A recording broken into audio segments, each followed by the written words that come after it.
The cottonwood tree stood alone at the edge of the valley, its branches twisted like broken fingers, reaching toward a sky that had forgotten mercy. Beneath it, two small bodies lay curled against the trunk, children tied, rope burned into their wrists, their ankles bound together with frayed cord that had rubbed their skin raw. A boy and a girl, no older than 6, maybe 7. Twins by the look of them. Same dark hair matted with dirt, same hollow cheeks, same wide eyes that had long since stopped crying. The boy's shirt was torn at the shoulder. The girl's dress was stained with mud and something darker. They didn't move when Caleb's horse came near. They just stared, not at him, past him, like they'd learned that looking at people only made things worse. Caleb Mercer pulled his gelding to a stop 20 feet out, his hand instinctively moving to the rifle on his saddle. He scanned the ridgeline, the dry brush, the open stretch of land that rolled out in every direction. Nothing moved. No smoke. No sound except the wind scraping through the grass. He swung down from the saddle, boots hitting dust, and approached slowly. The girl flinched. The boy whispered something Caleb couldn't hear. A warning, maybe, or a prayer. Caleb crouched low, 10 feet away, hands visible. "Easy now," he said quietly. "I'm not here to hurt you." The girl's lips trembled. She shook her head just barely and turned her face toward the tree trunk. "Don't," she whispered. "Don't look at us." The words hit him like a fist to the chest. Not a plea for help, a plea for dignity. Caleb's jaw tightened. He'd seen cruelty before. Hell, he'd lived through a war built on it. But this was different. This was deliberate. This was abandonment dressed up as mercy. He glanced around again. No wagon tracks, no campfire remains. Whoever had left them here had done it quietly, in the dark, and hadn't looked back. "Who did this?" Caleb asked, his voice low and steady. The boy finally spoke. His voice was thin, cracked from thirst. "Mama." Caleb felt his stomach drop. "She said." The boy's voice broke. "She said we were too much, that she couldn't feed us no more." The girl started to cry, then, silently, her small shoulders shaking as she pressed her face harder against the bark. Caleb stood slowly, his hands curling into fists at his sides. He wanted to rage. He wanted to ride out and find the woman who'd done this and drag her back by her hair. But rage wouldn't untie these kids. Rage wouldn't get them water or food or safety. He moved closer, kneeling beside them. "I'm going to cut these ropes now," he said. "You understand? I'm not going to hurt you. I'm just going to get you free." The boy nodded, just once. Caleb pulled his knife and sliced through the cords around their wrists first, then their ankles. The rope fell away, and the children didn't move. They stayed pressed against the tree, like the bindings had been the only thing holding them together. "When did she leave?" Caleb asked. 3 days, the girl whispered. "Maybe 4. 4 days in this heat without water." Caleb's throat tightened. He pulled his canteen from his belt and held it out. "Drink, slow." The boy reached for it first, his hand shaking so badly he almost dropped it. Caleb steadied it for him, watching as the kid took small, desperate sips. Then the girl.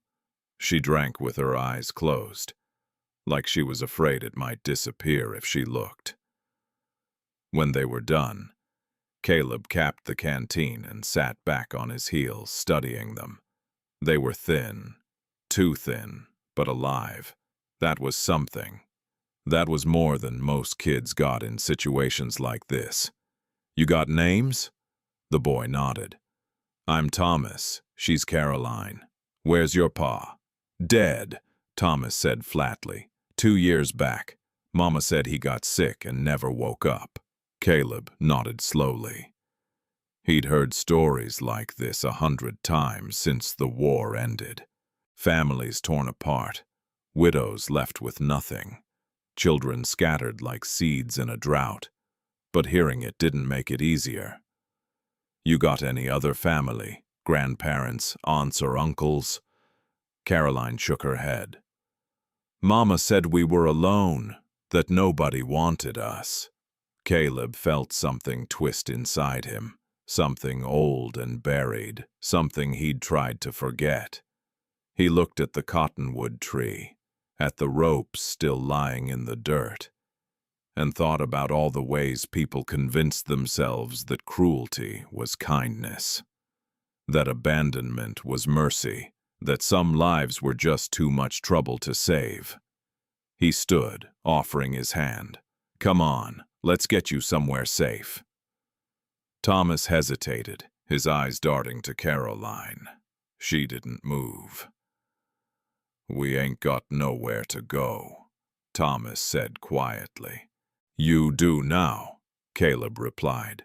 The boy stared at him for a long moment, searching his face for something. Honesty, maybe, or hope. Then slowly he took Caleb's hand.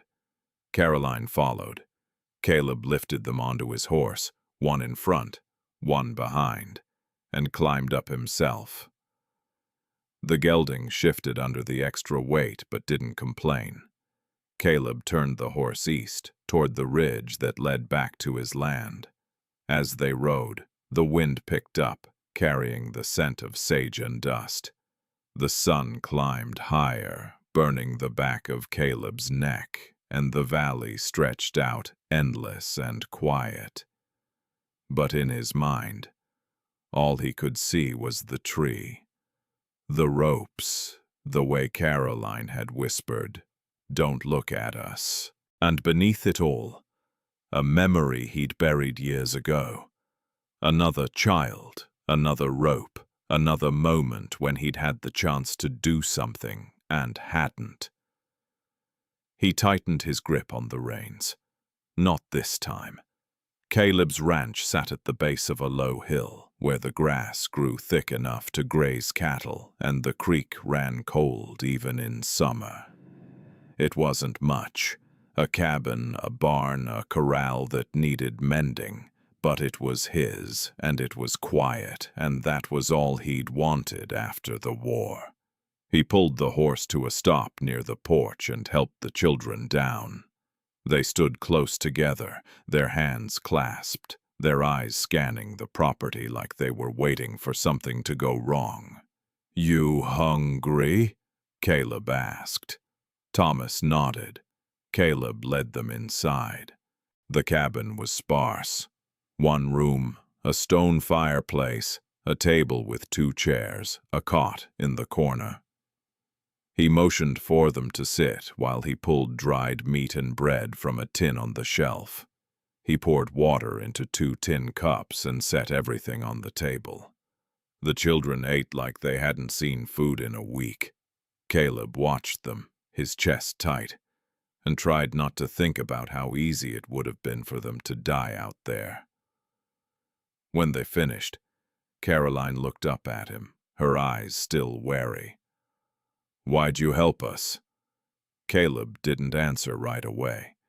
He poured himself water and leaned against the wall, studying them. Because nobody else did, he said finally. Mama said people don't help unless they want something, Thomas said. Caleb's jaw tightened. Your mama was wrong. Caroline's expression shifted, just barely, like she wanted to believe him, but didn't know how. Caleb pulled out a chair and sat across from them. Tell me about her. Your mama. What's her name? Eliza, Thomas said. Eliza Harrow. The name hit Caleb like a hammer to the ribs. Harrow. He knew that name. His hands went still on the table. His mind raced backward, 8 years, maybe 9, to a night he'd spent a lifetime trying to forget. Harrow, he repeated slowly. She got family in Cedar Bend. Thomas nodded. That's where we lived, before Mama moved us out to the valley. Caleb's throat went dry. Cedar Bend. He'd been there, once, during the war. He stood abruptly, turning toward the window, his heart pounding. He stared out at the land, but all he saw was fire, smoke, the sound of men shouting and women screaming.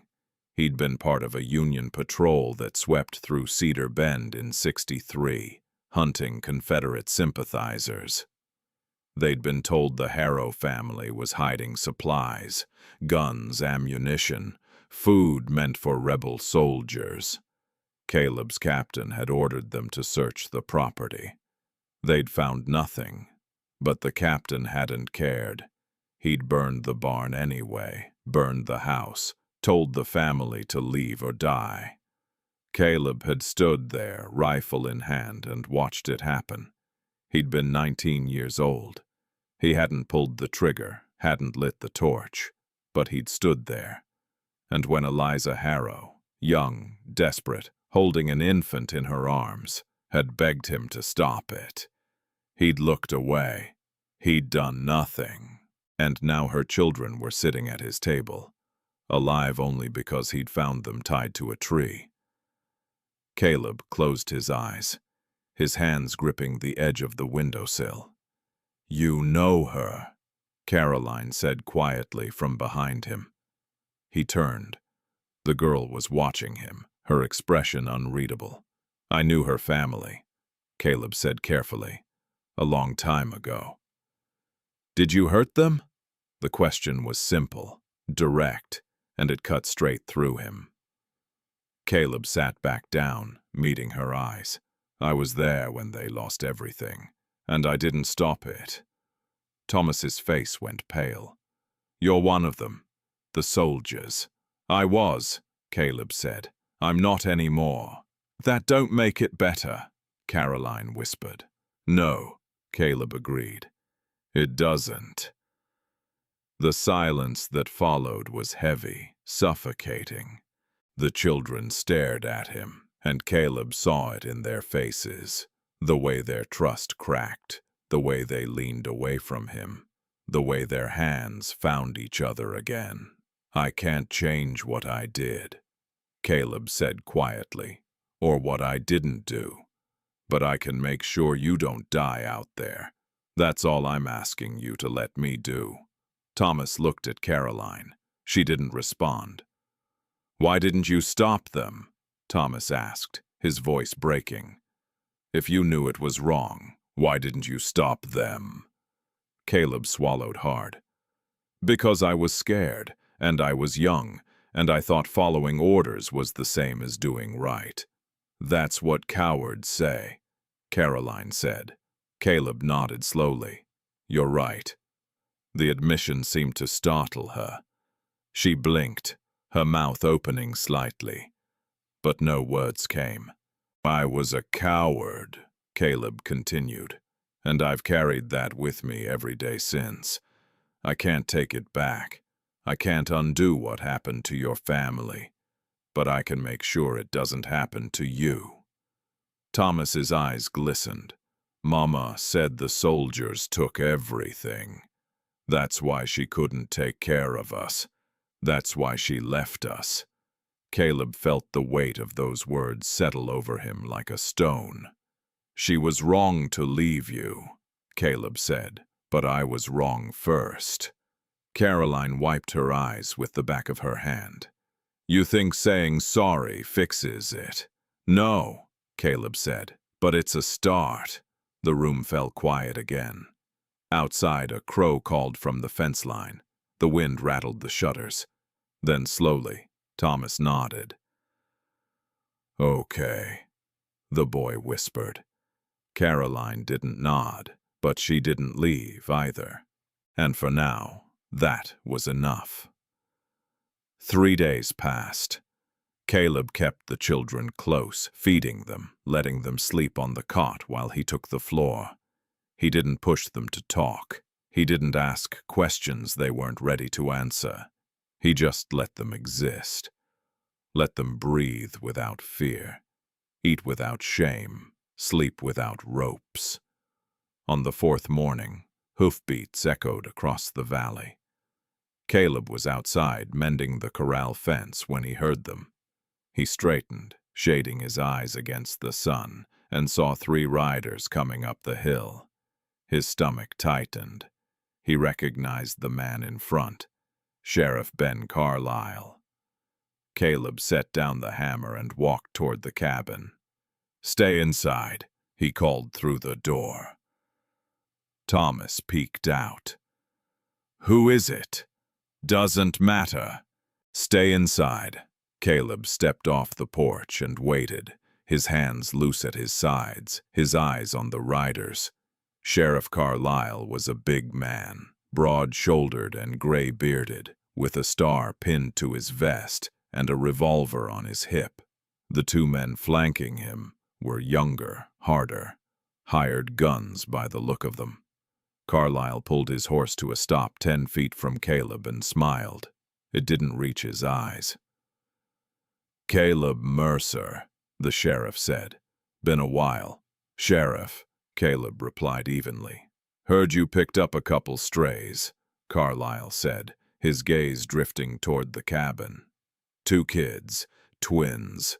Caleb didn't respond. Carlisle's smile widened. "Their mother filed a report. Said they ran off. Said she's been looking for them." "That's a lie," Caleb said flatly. "You callin' a grieving mother a liar, Mercer. I'm calling a woman who tied her children to a tree and left them to die a liar." Carlisle's expression didn't change. "That's a hell of an accusation." "It's the truth." One of the hired guns shifted in his saddle, his hand moving toward his belt. Caleb's eyes flicked toward him, then back to Carlisle. "She wants them back," the sheriff said, "and the law says they're hers." "The law also says you can't abandon children," Caleb replied. "Show me proof," Carlisle said. Caleb's jaw tightened. "I cut the ropes off their wrists myself." "Ropes can mean a lot of things," Carlisle said. "Maybe they ran off and got tangled up. Maybe they were playing and got stuck. Point is, you don't have proof of intent. I have 2 terrified kids who said their mother left them." "Kids say all kinds of things," Carlisle said. "Doesn't make it true." Caleb took a step forward. "What's she paying you, Carlisle?" The sheriff's smile vanished. "Careful, Mercer." "She doesn't want those kids," Caleb said. "She wants them gone, so what's she offering you to make that happen?" Carlisle leaned forward in his saddle, his voice dropping low. "I'll pretend I didn't hear that. Now step aside." "No!" The hired guns tensed. One of them drew his revolver halfway, but Carlisle raised a hand, stopping him. "You're making a mistake," the sheriff said. "I've made plenty," Caleb replied. "This isn't one of them." Carlisle stared at him for a long moment, his eyes cold. Then he straightened and turned his horse. "We'll be back," he said, "with a warrant, and next time you won't have a choice." The 3 men rode off, their horses kicking up dust as they disappeared over the ridge. Caleb stood there, watching until they were gone, his heart pounding. Behind him, the cabin door creaked open. Thomas stepped out, his face pale. "They're going to take us, aren't they?" Caleb turned. "Not if I can help it." "You can't stop the law," Caroline said quietly from the doorway. Caleb looked at her, at the fear in her eyes, and felt the weight of his own helplessness settle over him. "Maybe not," he said, "but I can sure as hell try." That night, Caleb sat on the porch, a rifle across his lap, watching the horizon. Inside, the children slept, or tried to. He could hear them shifting, whispering to each other, the quiet sounds of fear that no child should have to carry. After a while, the door opened, and Thomas stepped out. He sat down beside Caleb, pulling his knees to his chest. "Can't sleep?" Caleb asked. Thomas shook his head. They sat in silence for a while, the night air cool and still around them. "You ever been scared?" Thomas asked. "Every day," Caleb said. The boy looked up at him, surprised. "Being scared doesn't make you weak," Caleb continued. "It just means you understand what you've got to lose." Thomas nodded slowly. "I'm scared they'll take us back." "I know. Mama didn't want us," Thomas whispered. "Why would she want us now?" Caleb didn't have an answer for that, not one that made sense. "Some people make choices out of fear," Caleb said finally. "And some make choices out of cruelty. I don't know which one your mama was. But I know this, you deserve better." Thomas wiped his eyes. "You really think you can stop them?" "I'll die trying," Caleb said, quietly. The boy looked at him for a long moment, then leaned against his shoulder. Caleb closed his eyes and let the weight of the child settle against him. Inside, Caroline appeared in the doorway. She didn't say anything. She just stood there, watching them, her arms wrapped around herself. Caleb met her eyes, and for the first time since they'd met, her expression softened. Not forgiveness, but something close. The warrant came 2 days later. But Carlisle didn't come alone. This time, he brought 8 men. Caleb saw them from the ridge. Dust rising, horses moving slow and steady, the glint of rifles in the sun. He'd known this was coming. He'd prepared for it. But when he looked at Thomas and Caroline, standing in the cabin doorway, he knew preparation wasn't enough. He walked toward them, kneeling in front of the children. "Listen to me. No matter what happens, you stay inside. You hear me? You don't come out until I say." Thomas's eyes filled with tears. "They're going to take us!" "Not without a fight," Caleb said. He stood and stepped off the porch, rifle in hand, and walked toward the riders. Carlisle pulled his horse to a stop. He held up a folded paper. "Got a warrant, Mercer. Legal and proper. Step aside." "No," Caleb said. Carlisle sighed. "Don't make this harder than it has to be." "You're taking those kids over my dead body," Caleb said. One of the hired guns laughed. "That can be arranged." But before anyone could move, another sound echoed across the valley. Hoofbeats. Caleb turned. A dozen riders crested the hill. Ranch hands, neighbors, men Caleb had worked beside for years. They spread out in a line, rifles resting across their saddles, their faces grim. At the front was old Sam Whitaker, a man in his 60s who'd been ranching this land longer than Caleb had been alive. "Caleb's gelding came home alone yesterday," Sam called out. Figured something was wrong. Carlisle's expression darkened. "This is law business, Sam. Stay out of it." "Law business," Sam repeated. "That what you call stealing kids now?" Carlisle's hand moved toward his revolver, but Sam's rifle shifted just enough to make him stop. "Ben," Sam said quietly, "I rode with you 20 years ago. Branded calves beside you. Buried my son next to yours. Don't make me shoot a man I once called friend." The tension held for a long, breathless moment. Then Carlisle lowered his hand. "This isn't over," he said. "Yeah," Sam replied. "It is." Carlisle turned his horse and rode off, his men following. Caleb stood there, his rifle still in hand, his heart pounding, and watched them disappear. Sam rode up beside him. "You all right?" Caleb nodded slowly.